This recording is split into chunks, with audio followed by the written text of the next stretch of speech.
እንደ አንድ ክሪኤቲቭ ወይንም ደግሞ እንደ አንድ አርቲስት ስለ ገንዘብ ሳንጨናነቅ እንዴት ነው አርታችን ላይ ብቻ ፎከስ አድርገን ሰስቴን ማድረግ የምንችለው የሚለው በጣም የብዙ ሰዎች ጥያቄ ነው። የብዙ ሰዎች ጥያቄ ብቻ የኔም ጥያቄ ነው። ብዙ ጊዜ ስፔሻሊ እኛ ሀገር ናሽናል ፈንድ የሚባል ነገር የለም። ብዙ ሀገራት ብትሄዱ ግን እንደዚህ አይነት አርቲስቶችን ሎካል አርቲስቶችን የሚያበረታቱ በጣም ብዙ ፈንዶች አሉ፣ ብዙ ሰፖርቶች አሉ። ወደኛ ግን ስትመጡ አርቲስቱ ራሱን ነው ሰስቴን ማድረግ ያለበት። የሆነ በቃ የሚገርም አይዲያ ይዛችሁ ያ አይዲያ የትም ሳይደርስ ወይ ሊሞት ይችላል ወይ ሊረሳ ይችላል። ከዛ እናንተም ዲስካሬጅ ትሆናላችሁ። ይሄ ሁሉ የሚመጣው በፋይናንስ ችግር ነው። ግን እንደ አንድ አርቲስት እንደ አንድ ክሪኤቲቭ ሰው ወይንም ደግሞ ትልቅ አይዲያ እንዳለው ሰው እንዴት ነው ሰስቴን አድርጌ አይዲያን ዲቨሎፕ አድርጌ ፕሮዲውስ ማድረግ የምችልበት የሚለው ጥያቄ ላይክ በጣም ብዙ ሰው አይምሮ ውስጥ የሚመላለስ ነው፣ እኔንን ጨምሮ ማለት ነው። ሶ ክሪኤቲቭ ስትሆኑ ወይንም ደግሞ አርቲስት ስትሆኑ ሁለት አይነት መንገዶች አሉ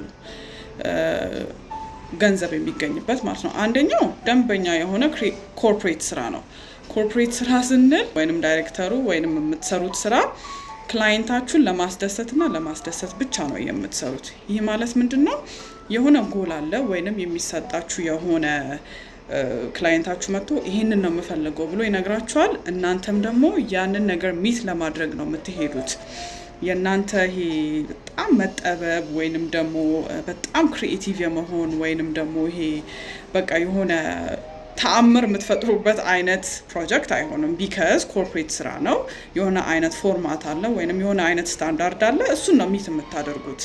ኦፍ ኮርስ ኳሊቲ it depends on the budget, on what the client needs ምናምን። ሁለተኛው ደግሞ art for the sake of art የምንለው ሙሉ ለሙሉ ክሪኤቲቪቲ ላይ ዲፔንድ ያደረገ ማለት ነው። ይህ ማለት ምንድነው?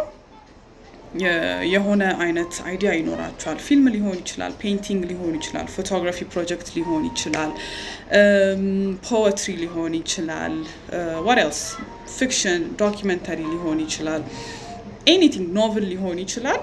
የምታስቡት የሆነ ሀሳብ አለ። ኦኬ ይሄ አይዲያ መጥቶልኛል።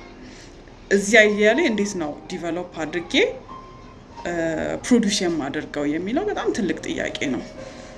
እኛ ሀገር ውስጥ ናሽናል ፈንድ የለም።